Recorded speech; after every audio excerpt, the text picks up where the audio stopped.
Now we've talked about this before, but we don't get the ding anymore like we used to. Are we post ding now? We are post ding. You know, it's funny. I really relied on that. I know. The people think we're talking about like something crazy. Why don't we get it anymore? There used to be this sound that would let me know that you could see us and hear us, and that was when I knew that the filter should go on. This is gonna drive me crazy. I tell you what, we're gonna do a little video editing real quick. What's It's off kilter, right? Like it. Oh, you talking about? You want me to go straighten it up? No. I'll Okay. straighten. You got it. Okay. It should go more that way. Yeah. More that way. Yeah. All right, ready? All right, here we go. Nope. Other way. Really? A little more. The other way. That can't be right. It's supposed to go this way? Yep. Perfect. Nope. A little back. A little back. Perfect. Went too far. Just a little bit the other way. Perfect. All right. Done. How about it? All right. I promise you, man. You don't. we don't question my feng shui skill. No. I thought it was supposed to go that way. I was clearly wrong. All right. Making sure the mics are on right. Looking good. The longest matches. Look how long that match is. That's insane. It's like 4 inches long. The funny thing is they typically blow out because you've got the ventilation thing going during the day. So you have to be careful with it. It's such a waste. Like when you have that long of a match and it does like it only lights for like just a split second. I know, right? Take off. You feel like you've wasted all of this long stick. They really are like mostly, best used for like fireplaces or something. I don't know. Mark Farrar is back. What's up, Mark? We're about to get started here. I'm hoping y'all can hear us. That's the plan. That is always the assumption. Let's make sure. Let's do a little test. Yeah. Did you unmute? Did you take off the mute button? Should have, but with the day that I've had, technology speaking, I'm not leaving anything to chance. Just nothing. Let's do a little test. Yeah. Did you unmute? There we go. That's what I'm talking about. All right. That means we are good to go, my friend. Let's do it. Is that your phone ringing? After that phone, like Brian, are you calling? I always want it to be Brian. Did you see what he texted us, or put on the Twitter? No, but he called me the other day and did say that he was coming for you. Yeah, he put on the Twitter because what we said about breaking into his room in Chicago. Yeah, and covering it with roses. He put on there. He put on the what was it, the Bon Jovi song "Bed of Roses." It's like I better not find this in my room or something. I was about to say, that I don't know. The phraseology there was I don't know. We could have gone a different direction. We could have. We didn't. Brian did. Just kidding. Oh man. Hope y'all are doing well. All right, dude. Did you want to get that phone? I thought I turned it off. You always think you turned it off. All right. Oh. See, I think whenever the phone rings that we should actually answer it on air and like put the voice up to the mic so you can actually hear it. But that's why he's in charge of the shop and I'm not. Bill collector? Mommy dearest? Oh yeah, bill collector. All right. Mute. All right, let's do this for real now. Let's do it. Welcome to Country. Nope, no, wrong. Sorry, that was a different show altogether. Take two. Welcome to Country Squire Radio. I'm Bo. And I'm John David. JD. Hey, Bo. Good evening, dude. Man, good evening to you, sir. How you doing tonight? I'm doing great. Beautiful weather today here in Central Mississippi. Dude, yeah. And just smoking my pipe. I enjoyed a couple cigars today, which I like cigars, but it's one of those things where it always kind of throws off my pipe palate a little bit. It's a different experience. It's a different experience. I think last time you smoked a cigar, you may have. Hey, let's not talk about that. You may. It sat Let's me just down. say you couldn't drive for a while. It sat me down. No, that's fine. That's fine. But yeah, man. Just really nice day around the shop. Had a big crew hanging out, and yeah, things are good. Well, good, man. Yeah, look, I've it is beautiful weather, and I had the opportunity to spend some good family time this afternoon, which was wonderful. But man, I had a rough day. Windows, your PC. As in like computer Windows. Yeah, right? yeah. So Windows had an update, and it forced its update upon me. I had no earthly idea that this was happening, but it happened. And then once it happened, all of my sound equipment in the studio ceased to work. So I have over $1,000 worth of paperweights currently in the studio. Well, it looks like you didn't pull all your hair out. Whew. It was that's terrible, man. It's going to be a rough morning trying to get it all worked out, but fortunately, the our Squire studio, all faithful right here, right, it was unaffected. Yeah, man, nothing like a classic right there. So we're rocking and we're rolling. We're here to be here. Actually, before we got started today and got everything set up, I was able to come by the shop before you closed. Got to meet two listeners. Z and Brier. Z and Brier, man. Yeah. Two listeners, 18, and I think Brier might be closer to 20, but two young new pipe smokers, man, real enthusiastic about it, and they've been listening to the podcast very faithfully, and we're happy to have them around. Z had this look on his face when I walked in. I could kind of tell he knew who you were. Yeah, I could kind of tell he knew who I was, but he wasn't sure how to tell me. And I've seen that look before. Well, a lot of y'all, when I've been able to meet you before, you have this look like, okay, I've been listening to him for a long time. And it's cool. If you ever meet me, just let me know that you listen to the show, and that kind of helps me know that you've heard me ramble about. Whenever they first meet us, they're always like, they do look like hobbits. That is accurate. That's an accurate description. Mm-hmm. Man, these two hobbits are going to Chicago. We are. In fact, we're going to Chicago, coming up, the Chicago Pipe Show, heading our way April 30th. Yeah. And May 1st, man, we are about a month and a day or so away from that. Last weekend in April. And man, we're just excited. Like we mentioned before, we have some exciting things to announce about going up that way. But man, never been to Chicago and can't wait. Looking forward to it. So, all right, this is interesting because a listener did actually write in and just kind of clarify. It's like, all right, the show is actually like an hour out of downtown Chicago. Yeah, that's the thing. Like, we've got the Chicagoland Pipe Show here, but we're going to be, I believe, out at a golf course. I mean, I think the airport is in Chicago, so I mean, we will be in downtown Chicago either at the beginning or tail end, one way or the other. I just want to go to Chicago, man. It's Windy City. No, I do too. I feel like it's necessary, and I'm excited. All right, man. So that's going to be a lot of fun. Hey, speaking of a lot of fun, this past week over on the Facebook page. I thought it'd be kind of fun to find out where everybody's from. This was really interesting to me. Yeah, this was really great. So we posted out just kind of a sound off, where you from. And I mean, y'all just took off, and folks have been on there. It's been ongoing. In fact, I went ahead and just pinned it to the top. So if you are listening right now, head over to facebook.com/Country Squire Radio. The post will be right there at the top. Put in the comments. Let us know your city, your state of origin, and where you're at. And I feel like we need like a board.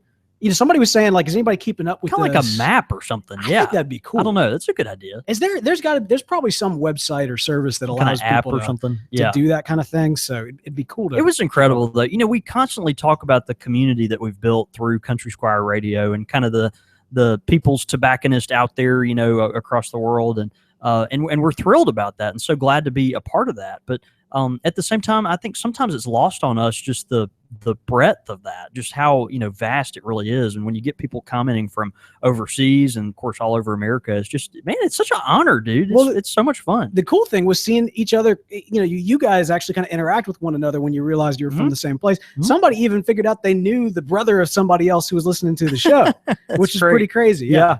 So I don't know. I love that kind of stuff. So head over there, facebook.com/Country Squire Radio, sound off. Let us know where you're from, and also kind of peruse there as well. See other folks that are in your area, and maybe you guys can kind of do a local meetup of your own.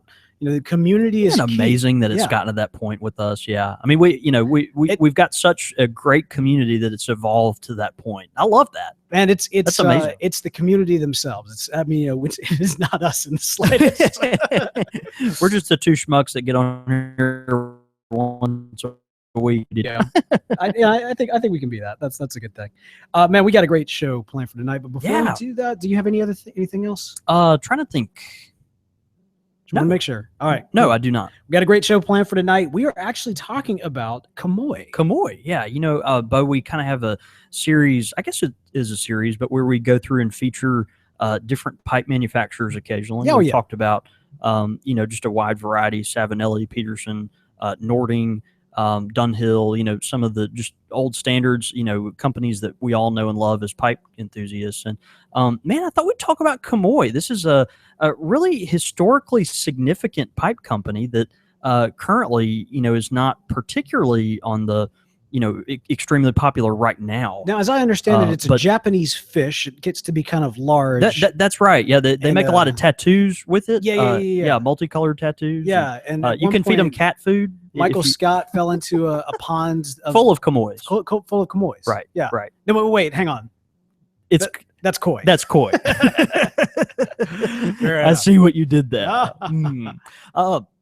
Yeah. So, with Comoy, we've got a brand that we wanted to talk about because even though it hasn't been extremely popular for the past 20 years, it's kind of experiencing a renaissance here. There's some energy that's kind of getting pumped into this brand. Really? That is so, such a favorite of both the 20th century and the 19th century, interestingly enough, which we'll get to. But this is just a really old school brand that it goes back to the real heart of the pipe movement, and particularly the Brier pipe movement, which is kind of interesting. So one of those companies, when I started working at the Squire, our shop had been here obviously for 46 years, but a little dormant along the way. We kind of had some inventory that had been sitting in the shop for, literally 15, 20 years. And, I found when I first started working here, just cases and cases of old Comoy pipes. And it was so magical. Like, just these treasure troves from like the,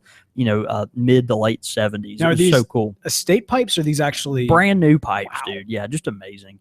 And so we had just a real nice bevy of them that was a lot of fun to go through. And, slowly we worked through those and have always had a lot of estate Comoys come through.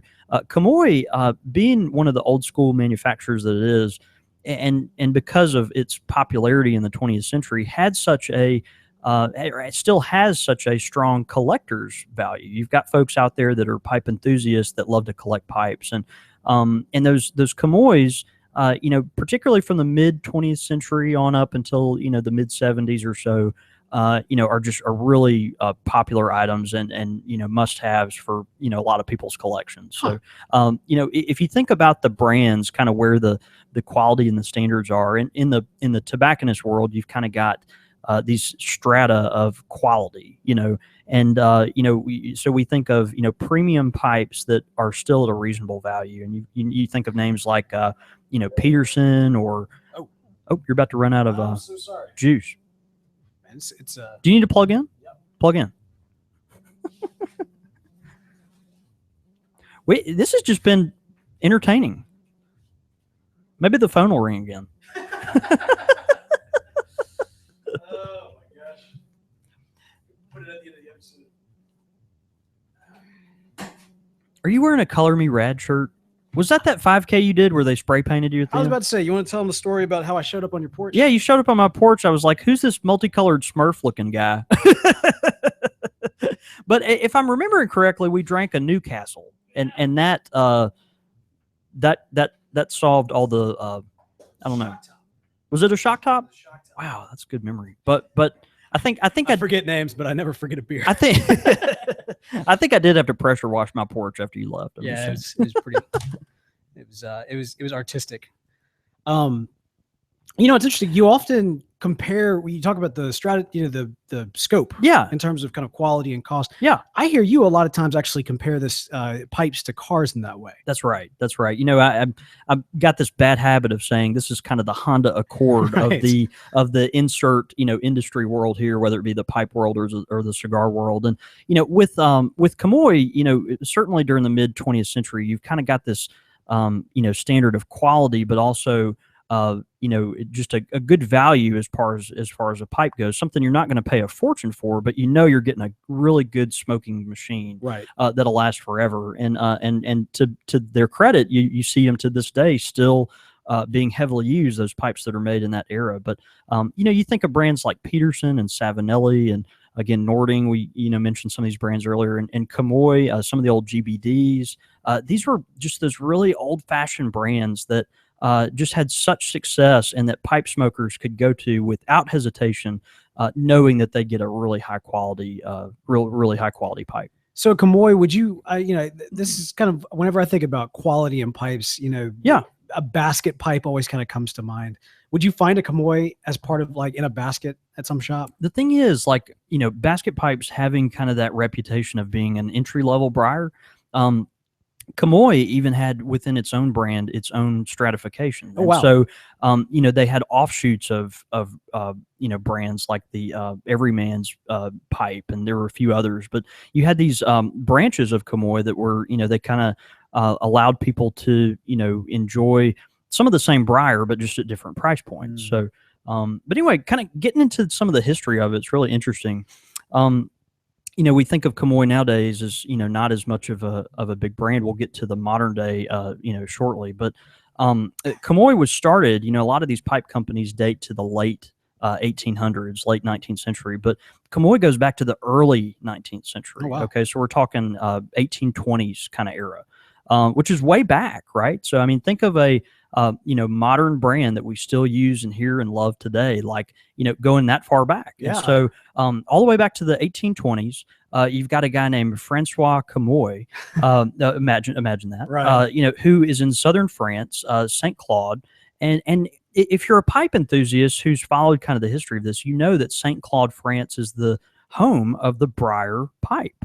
This is where Brier first started taking root, no pun intended. Right. Now that can't be right. I would associate that with like Italy, not France. Yeah, well, you think France has, obviously is also along the Mediterranean. Sure. And the heath tree is not only native to Italy and places like Algeria and Spain, but also southern France. And so, the heath tree being native to this area, they, kind of got into the Brier pipe making. The Comoy originally did clay pipes. Okay, so you've got a clay pipe maker in southern, France, but then they start dabbling with these other media. And once they got into, they figured out the native heath tree had this root, which was just really robust and fire resistant. And they were like, we're going to make some pipes out of this. So they did. I like to think of the first person that realized that heath was fire resistant. They were trying to start a fire, like at their camp, like, oh, we gotta. Why would this stuff burn? Light it. And they it's all they ever have. And then some of them die in the night, but then the one that survives is like,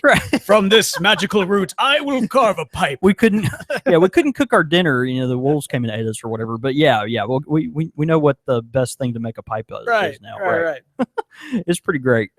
So you've got Francois Comoy. He around the 1820s started his company.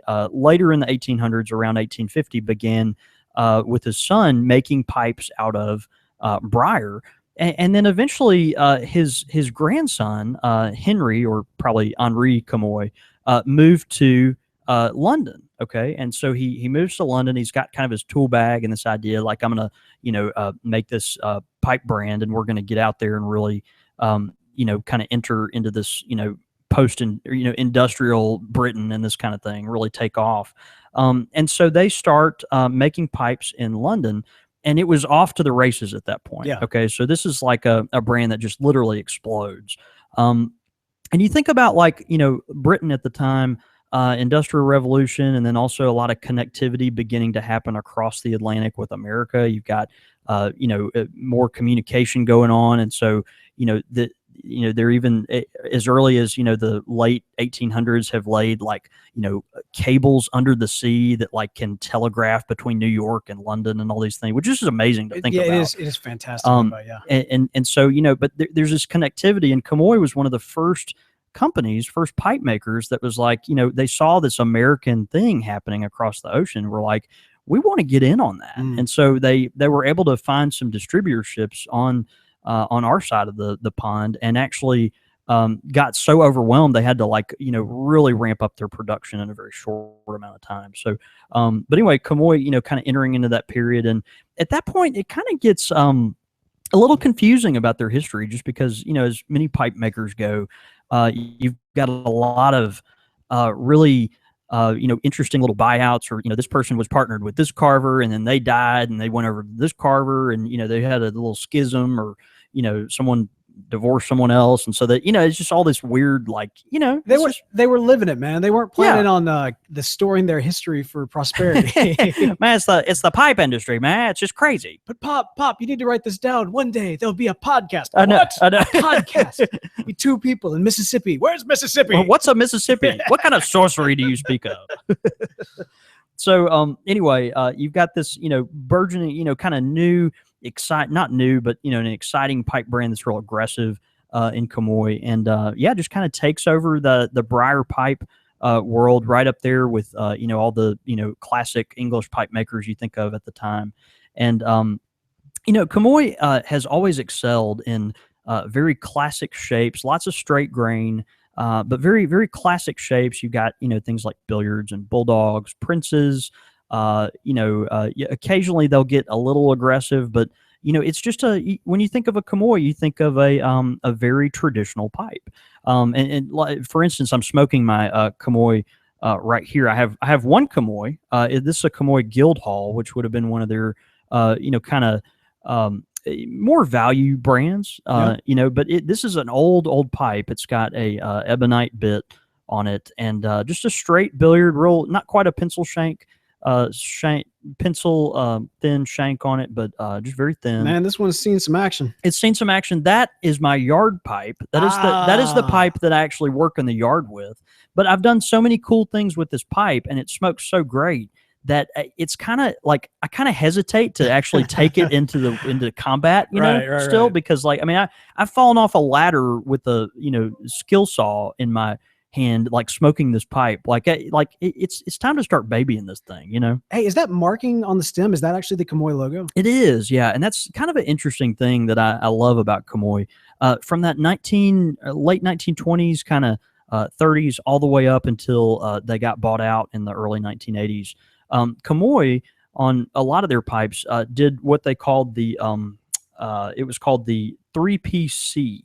It was the inlaid C on a stem. And so kind of like how a real Dunhill stem by if the dot on the stem is drilled all the way through. Yep. It's not just painted on the top, Mm-hmm. And Comoy was committed to doing kind of the same thing on their pipes. And so but you think putting a dot on your stem drilled all the way through the ebonite is one thing, but man, putting a C on there is a little more complicated. So they kind of had this system where they would drill it out and then inlay the C in a couple of different pieces, and then put a kind of another black dot over the C to kind of make it from a circle into a C. Kind of convoluted, but anyway, the C is actually all the way through inlaid into the ebonite, which is just really cool for our live viewers. I'll just kind of try to hold it out there as far as I can, but just a real clean line, beautiful little billiard, and it smokes like a champ. So what would, I guess really what it comes down to with the pipe in terms of the quality and also the price that then there comes along with it. Yeah. Is really the grain, but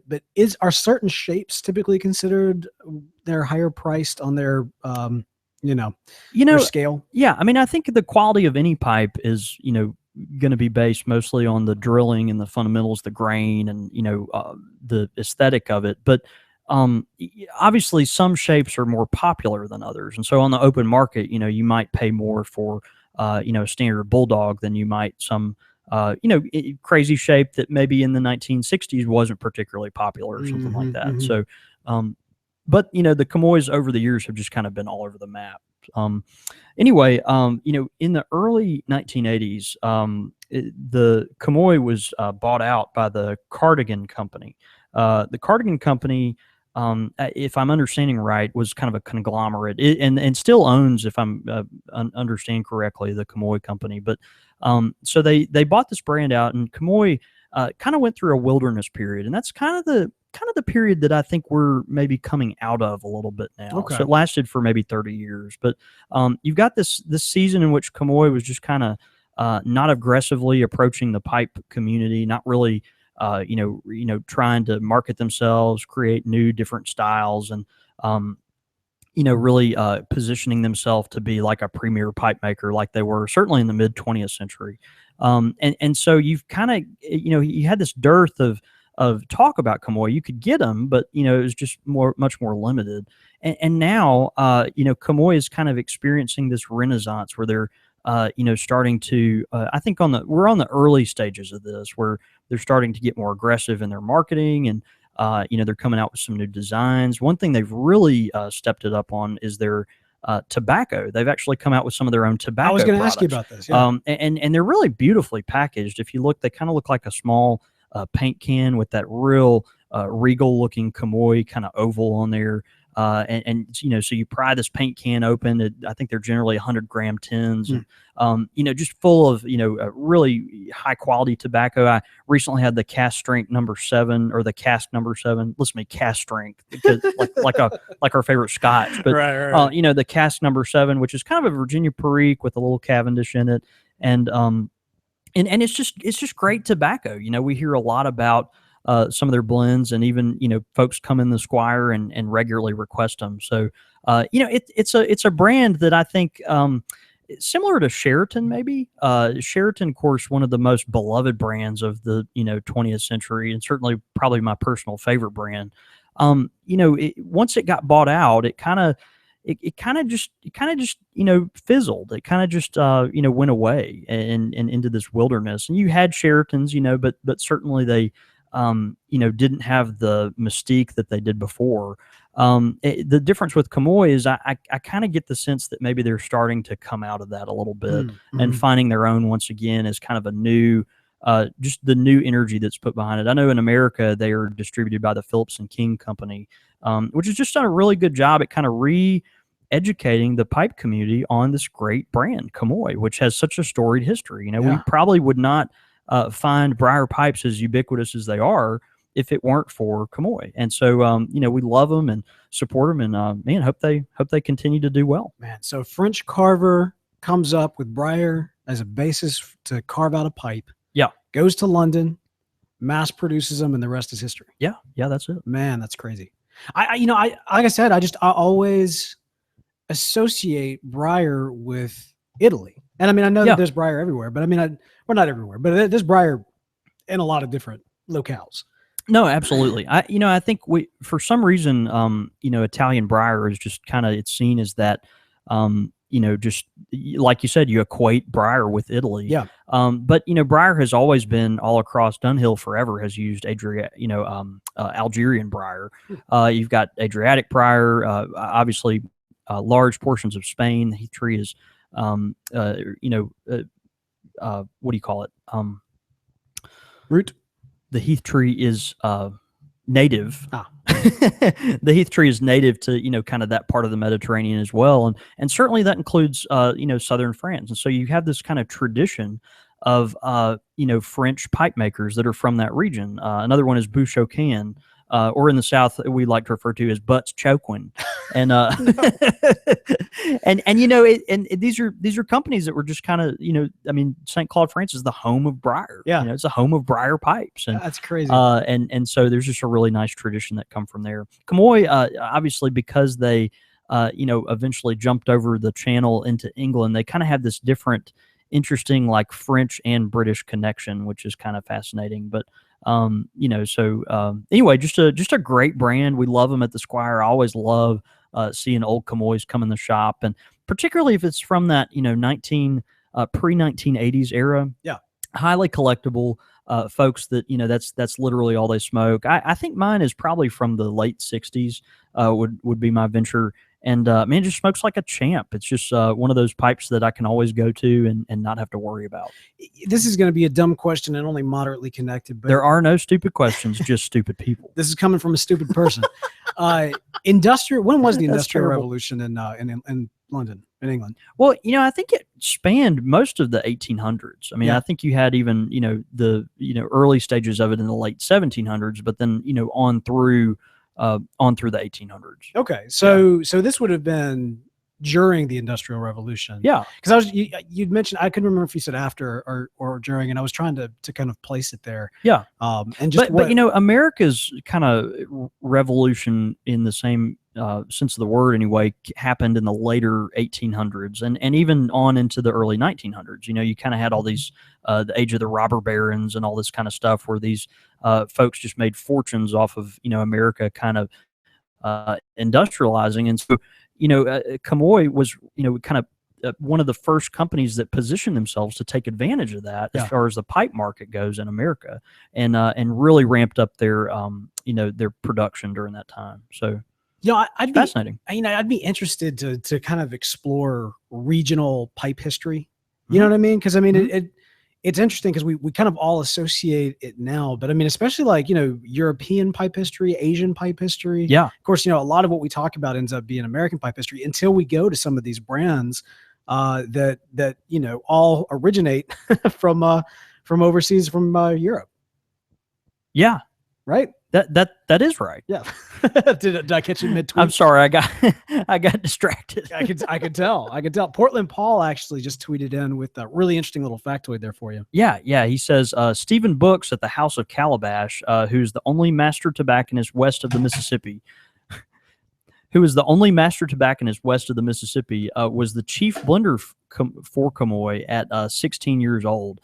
Stephen Books, obviously, if you know anything about boutique small batch tobacconist, is just legendary in our field. He's one of those people that I want to grow up to be. You want to have him on the show because Portland Paul can hook it up. Portland Paul could. Yeah, he is 3 miles from his house. But so anyway, Stephen Books, a lot of really excellent tobaccos that they've come out with over the years. Well, really awesome. Always great to learn the history of these companies, these manufacturers, especially those across the pond, as it were. But we're actually brought to you by a manufacturer right here on this side of the pond. Our good friends over at Missouri Meerschaum. That's right. We have been featuring various pipes for the last several episodes. We've got a pipe that we've done for the last 2 episodes, the Legend. Man, the Legend pipe. And it really is what it says, what it proclaims to be. It is legendary. It is legendary. We love the Legend pipe. It's one of those pipes that's really a great value pipe. You can get into a pipe super easy with it. And we really recommend it to new pipe smokers a lot. Because it's something that it's very reasonably priced, and you're going to get a high quality smoke to kind of see if the pipe is for you. And so we've got folks that because of the nice filter system it's got, have smoked Legend corncob pipes forever, and we'll buy multiples at a time. So it's a great pipe. It's interesting that people they've been tweeting in pictures of the various pipes and tobaccos that we recommend and that sponsor this podcast. And the Legend has been coming in over the last couple of weeks, and it hit me.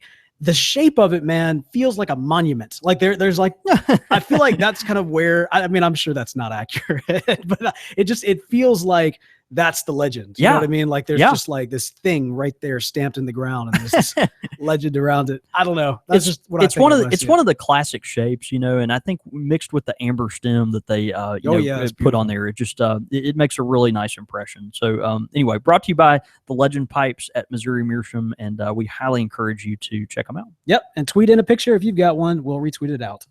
Pipe question of the week this week comes in from Parker Brunson, who asks, I have been looking for a good tinned cherry blend and was wondering if you gents had any recommendations. Thanks. Blessings, Parker Brunson. Parker, I've got a recommendation for you. Don't smoke cherry blend. Oh, I know. That's wrong. I'm so sorry. That's terrible. I know. Yeah, cherry blends are kind of, we had a great episode about cherry blends not too long ago. Binks blood. One of those things. I know, right? I got to get to work on that. Yeah. But these cherry blends, they're when you think of grandpa smoking a sweet pipe tobacco and it's just this great smell in the room and all this kind of thing, you think of one of those old school cherry blends, and there's so many of them. I'm particularly a fan of the McClellan's triple cherry. It's three cherry. It's fantastic. And what McClellan did is they took the 3 varieties of cherry and kind of tried to get the closest match to those flavors as they could, and then made a tobacco out of it. So anyway, high quality products from McClellan. Highly recommend that. They also have you could get either through the Lane Company, Take 6, or TK6, through McClellan, or maybe I have those interposed, but that's a fantastic cherry blend as well. And a lot of tobacconists use that in some of their products too. So either one of those, I think you'd be fine with. We talked about Middleton's cherry, which is just probably the most classic of the cherry blends that go, way back into the early 20th century. So anyway, any of those you'd be fine. Yeah, the top 3 cherry tobaccos that we posted out, definitely check out that episode. Actually, that episode was the first time that I realized just the diversity and the variety that's actually in various cherry tobaccos, given that there is a cherry doesn't mean the same thing to the same person. I mean, for me, I always just think of cocktail cherries, but you might think of kind of those dark red. And that's actually a really good point. We have people that come into the shop, and at the Squire, we've worked hard to have a variety here. So we have 3 3 cherry blends with kind of a fourth. We've got a Flambeau, Saratoga, Trumpeter, and some people argue that the Parsons blend also has a little cherry, and it does. But the Flambeau is, I feel like you just cheated me. What do you mean Parsons has cherry? It's just a little bit. It's multiple. Sometimes you don't want to know how the sausage is made. Multiple fruit flavors that are there. I think that's why Parsons blend is so popular, because a lot of people get different stuff out of it. But never pull that out. With the people come in and they're like, I want a tobacco that's like a maraschino cherry, or they'll come in and be like, I want a black cherry, or I want something that tastes like one of those real syrupy cherries covered in chocolate kind of thing, and so we try to have varieties there, but I think because of all the different types of cherry, you have different types of cherry tobacco, so that's where it's at. And I think we can mention that we've actually got our friends at STG were kind enough to send us an early sampling of a cherry tobacco they've got in the works. That's right. Do you recall the name of it? No, I don't. It's not back. They've got something. We'll put it this way: they got something cool, right? Something special in the works. Cherry tobacco wise, right? It's a pretty good cherry tobacco. If you like cherry tobacco, it's a pretty good cherry tobacco. Yeah. But like I said, for me, it's not a thing. I don't mean to come off as judgmental. There's a ton of people that like cherries. Look, when we did that cherry tobacco episode, like everybody came out of the woodwork. People had opinions on cherry tobacco. Either you are like for it or you're against it. This is the thing. Like, hashtag Binks blood. That's all. That's all. People come in the shop and they'll say like, well, what is that one like? And if I mess up and say, well, that's a cherry tobacco, then they immediately are like, no, I don't want to try that. But if I let them smell it and even let them taste it, by smoking a bowl of it, and then they'll enjoy it. Evil. And then afterwards be like, that's a cherry tobacco. It's like, you never would have thought that, it's just kind of this fascinating thing. It's kind of like when, your mom sneaks some mushrooms into the, pasta sauce or something. And you, what kind of pasta sauce was your mom making? And you hate mushrooms, but like, but you realize after you loved it for years that they're in there. It's just kind of one of those things. All right. Fair enough. Great question, Parker. Let us know if you got a pipe question of the week. Send it in CSR@podastery.com. Quick fire question. Bring them, baby. All right. So these come in. We actually posted out earlier today to Facebook. Got a great response from a lot of folks. So thank you all for sending in those quick fire questions. For this week, we've coming in from Chase, who says these are all very musical themed. In fact, one would say they are music themed. Bob Dylan or the Beatles? Man, you know me well enough to know I got to go with the Beatles. Bob Dylan has. I'll be honest. I don't know a lot about Bob Dylan, and I haven't even heard a lot of his music, but he's got that following that is really hardcore, and he's got such a unique kind of personality behind him. I don't know. I think certainly as a star kind of in the music world and someone that's certainly shaped the industry a lot, you got to give him props for that. But personally, I got to go with the Beatles. Yeah, I mean, he's no Dave Matthews, but I'm going to go with Bob Dylan. Yeah, I hate you. Cash or Nelson? Johnny Cash. Yeah, man. I mean, it's hard to beat the Cash man. Willie Nelson has his place, but I don't know. It's Johnny Cash. Yeah. Do you know he got arrested in Starkville, Mississippi, back in the 70s? Is that right? And the song Starkville City Jail is written by him about that experience. Oh, interesting. And he, to this day, one of the biggest Johnny Cash festivals east of the Mississippi is in Starkville, and it's called in that jail. No, but it's called the Starkville Johnny Cash Flower Picking Festival. The reason why he was arrested in Starkville, Mississippi, is because he got hammered downtown Starkville. That's classic Cash. Classic Johnny Cash. Had a little bit too much to drink and was caught by the police going to the bathroom in someone's yard. And when he tried to explain himself, I'm dead serious. This is a true story. And when he tried to explain himself, he was in Starkville. Mississippi State, which is my alma mater, is in Starkville, and so this big college town, and all this kind of stuff. And then he goes out, gets a little lit, and then goes and pees in someone's yard. And so, he does this. And when the police approach him, he said he was picking flowers. He said picking flowers. he was out there picking flowers. He wasn't doing anything bad. He was just picking flowers in someone's garden. So when they started this festival about 10 years ago, the coolest thing, the Starkville City Council actually pardoned Johnny Cash. Oh, did they really? They actually officially pardoned Johnny Cash for picking flowers. You know what? I don't think that's cool. It just shows that celebrities can get away with anything. No, they can, including picking flowers and on someone's daffodils. All I know about him is that I'm going to Jackson is not Jackson, Mississippi. That's actually Jackson, Tennessee. Yeah. When I learned that, it made me sad. That's all right. Ramones or Led Zeppelin? Led Zeppelin. Got to get the lead out. I love Led Zeppelin. Yep, not even a question. Elton John or Queen? A soft Elton John. I think I got to go with Elton John, but I'm not. I really appreciate Queen. I'm going to go Elton John all the way. Yeah. Elton John is. I mean, he's amazing. Actually, still going, man. He's still going. In fact, I was watching the other day. Disney was celebrating their. Brian Levine is shouting at his iPod right now. Right. They had a big anniversary thing at Disney. Yeah. And they had Elton John do Circle of Life at the end of it. Like it was a big, it was a live concert, and they had all of this. I mean, it looked amazing, and they broadcast it. Yeah. And I mean, like he's getting on up there. You know what I mean? Like, he is. Like, he's and he's not. He's got a lot going on. He's not as fit as he once was either. If you know what I mean. Was he ever fit? I mean, he was always kind of a big guy, but he's less fit than he was before. Yeah. I don't remember him being that fat. But it was interesting because he gets up there and he's doing his thing, and I mean, like, he's surrounded by all these younger dudes that are actually the backup band, and they're all like, and he looks so out of place. Yeah. And I mean, don't get me wrong, because Elton John always had a style that screamed, unique. Right. But I just mean because he's so old. He was just different, man. It was just like, it was crazy. But anyway, but he was killing it. I mean, like, he was absolutely.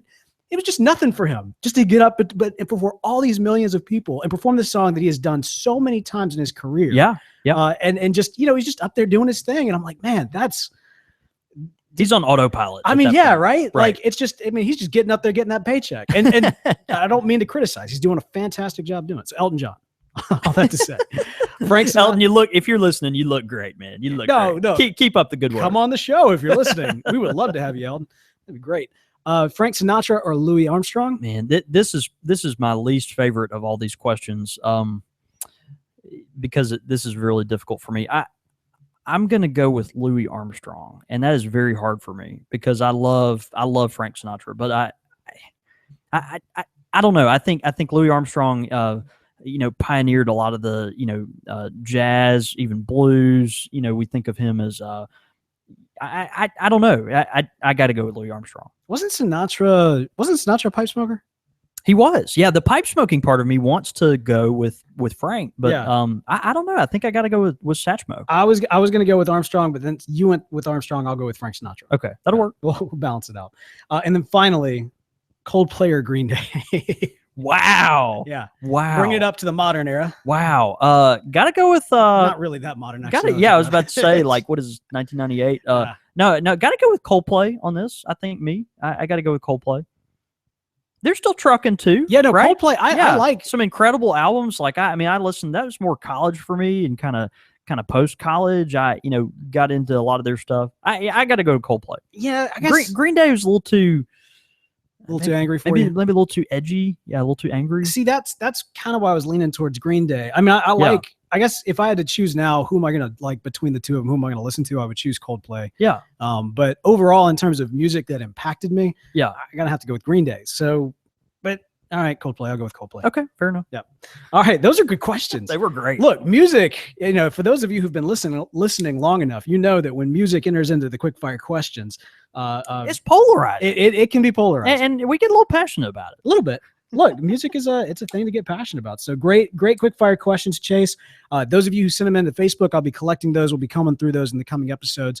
But hey, don't stop. Go ahead and email us, csr@podastery.com. Send them in Facebook, Twitter, any way we can get those. We love to get those. So absolutely do that.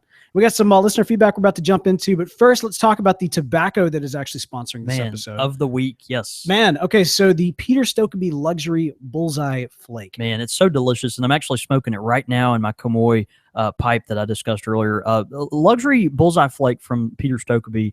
It's one of their best-selling tobaccos, something we've always been proud to be associated with. But think of medallions of tobacco. This is a long kind of Cavendish cigar-type strip that is in the middle of this roll. They wrap it up with a bunch of delicious, Burleys and Virginias, and it's just really tasty. They slice it into these coins that you'll find, at your local tobacconist in bulk. And man, they're just so delicious. It's so cool to even think about. I mean, a lot of times when I think about kind of those disc style slices of tobacco, you don't really think about them in terms of being able to get them in bulk, but really awesome. The bullseye, you already mentioned it, but of course that black Cavendish is right there in the center of the wrap. So it gives it that bullseye look and is in fact the inspiration for the name itself. The name, yeah. So, hey, if you've got some Peter Stokeby Luxury Bullseye Flake, go ahead, take a picture of it so people can see what you're smoking. Go ahead and send that in. Actually, tweet us into those pictures. We'll retweet them out at Squire Radio. And we want to thank them for helping make this show happen. Man, it's so good. All right, listener feedback. We've got Steve B on Facebook. You want to read that to us? I mean, to me as well, but... Steve B on Facebook, he says, "Hey, Cheesehead Pipe here." I'm guessing that's because he's from Wisconsin. Is that right? Oh, that makes some sense. Just wanted to let you know that I had reached out to Reborn and had my pipe fixed. We're talking about Reborn Pipes, who's a devoted listener and good friend of the show. Steve Logg, who is Reborn Pipes, was great to work with, and I wanted to thank you guys for the recommendation. Got a great whiskey for you guys to try on the next pairing. It's Whistle Pig Rye. What a name, Whistle Pig Rye. I've seen that. A little pricey, $70 for a fifth, but such a great value. It must be delicious if that's the value. It sounds awesome. Pretty sure you won't be disappointed. So Steve B, thanks so much. We appreciate your feedback, brother. Yeah, let's try to do that next time. That sounds great. Also got an iTunes review in from Alex Azar, who says, "Amazing show. I'm writing out of Camp Pendleton, California. Me and my father, who live in the East Texas, his father, me and my father, who lives in East Texas, both listen to y'all's show, especially when we're relaxing and smoking our pipes. We both got into pipe smoking about a year ago and absolutely love it. But we wouldn't love it. But we wouldn't love it quite as much without the incredible knowledge that we have gained from listening to y'all's podcast. Also, I recently tried Rivendell Second Breakfast and, ladies and gentlemen, Green Dragon from the Country Squire. They all taste great, and I'm looking forward to trying many more of y'all's blends. Thank you guys so much for what y'all are doing for the pipe community." Man, really high praise, Alex. That's awesome. And Green Dragon goes by a different name now, right? Not yet. Oh, okay. Yeah, we're debating this. Okay. We're debating this. It's our most recent Tolkien inspired blend. It was the Long Smoke competition blend for 2015. Right. And yeah, we're just tired of people walking in the shop and being like, "Green Dragon, does that have pot in it?" No, it doesn't. There's no illegal substance by the state of Mississippi laws in Green Dragon. So, Man, right. That's great. Guys, we're glad you're enjoying them, Alex. That's really great. And absolutely. We look forward to sending you more of our hand blended tobaccos. Reborn Pipes actually watching in live and tweeting in. Yeah. Says a good cherry 10 blend is Top Black Cherry from Gowath. Yeah, I've heard. Hogarth. I think we talked about that before. Yeah, really good. Says it's a unique and great tasting. Also, Russ Hicks says that he'd love to hear our thoughts on what the new FDA rules might do to small batch tobacco. I don't want to talk about it. It makes me angry. All right, so that might be a future episode in and of itself. Yep. Also, I love it whenever you guys tweet in pictures of what you're smoking while you're watching. That's so cool. Thank y'all so much for doing that. Any more you want to pick out there? Russ also mentions good memories of 5 O'Clock Irishman. Good stuff. 5 O'Clock Irishman, of course, is one of Stephen Book's from the House of Calabash in Washington. One of his blends, and he says good stuff. Peace and Lankford have to qualify as master blenders as well, which I think are fair. They're also both west of the Mississippi. How do you qualify as a master blender? It reminds me of Master Builder from the Lego Movie. So however they did it, I want to be that. Yeah. That's good. You are the special. You are the special. You never saw the Lego movie, did you? No, I don't know what you're talking Oh about. my gosh. I hope somebody tweeted in before we went live and said they hope I don't spoil Batman versus Superman. I'm going to right here and now. It's terrible. Spoilers. It's awful. You know, if you listen long enough and know me, you know very well that I just don't watch a lot of movies. I don't, but I've heard on multiple occasions that this movie is just awful. Yeah, don't go see Batman versus Superman. Teach them a lesson. Wait until it comes out. That's yours. Don't. Yeah, you are talking about Batman versus Superman. You may need to polish that off. Yeah, I know, right? Actually, if you do want to hear my thoughts on that particular movie, I'll put a quick shameless plug in. No, you should. Yeah, Panel to Screen. We actually did a review of it. It's another podcast that Bo does every week. This is true. Actually, that one we don't do every week anymore. We just do that whenever a new movie comes out, give it a review. Yeah. Yeah, very spoiler heavy. So if you don't want spoilers, don't listen to it. But if you do, if you want to hear me rant about how terrible that movie is for an hour. If we have someone that wants to commiserate with you, it might be a appropriate place to go. It's a place to do it. So can you tell me who wins, Batman or Superman? No, I feel like that would be a spoiler. That would be like the ultimate spoiler. I won't, even though I don't want people to see the movie, if they're going to see it, I don't want to be the one that ruins it. You know, Batman versus Superman. It'll ruin itself. I just think of like, it'll ruin itself. That's so bad. So true. That's so bad. You know, with Superman, you think of, I don't know, this kind of invincible deal and lots of spandex. It's kind of terrifying. And a cape. Well, they both have capes. And then Batman, you know, you've got, this dark kind of, depressed kind of thing going on. I don't know. You know, that's Superman all I got. would probably be a pipe smoker. Batman would be a cigar. Actually, Batman did smoke a pipe. I don't know. I was about to. Batman smoked a pipe. No, you think about Batman being real pensive and kind of no, but like brooding. Yeah, in the comics, and that's a good point. But literally in the comics, Batman did smoke a pipe back in the day. Yeah. In the golden age of comics, Bruce Wayne did. In fact, actually, that might have to be a Heroes of the Bowl at some point. I think. Oh, I could see that. Yeah. I think Superman probably smoked cigarettes. As long as they're not kryptonite.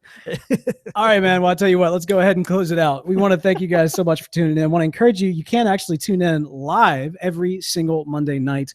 You can find us 6:30 p.m. Central Time. That is 4:30 Pacific, 7:30 Eastern at countrysquireradio.com. Yep. You can also follow us throughout the week. You can follow me at The Real Bo York. I'm at John David Cole, or you can get us at the shop at _Country Squire. Of course, you can follow the show as well at Squire Radio. We love getting y'all's tweets in throughout the week. It's a great way to keep up with what's going on in y'all's lives. So thank y'all so much for doing that. You can find direct links to all that and more at countrysquireradio.com. We encourage you to also write us those reviews on iTunes, subscribe to the show on the Satchel Podcast Player. And I think that is going to be about it. That's about it, man. We had a great show. Yeah. I enjoyed talking about Comoy, and it kind of re-inspires me to just, I don't know, find more of their pipes and maybe try to build a collection. I just think they have such a beautiful legacy, and I really wish them well as they continue to kind of build their brand back up and get more aggressive in the marketing. But man, in the meantime, I am going to thoroughly enjoy my Comoy yard pipe, which I think has graduated beyond the yard.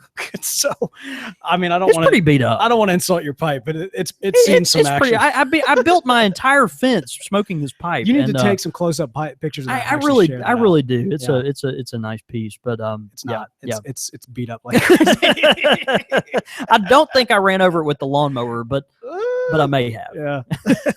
All right, man. Let's go have a night. Bye, buddy. Thanks so much, guys, for tuning into the live show and all the craziness that came with that. Y'all. Yeah, I feel like we had a lot of little tiny hiccups. Just little ones. Nothing too crazy. Yeah. I don't know. I had a good time. See you guys. Bye.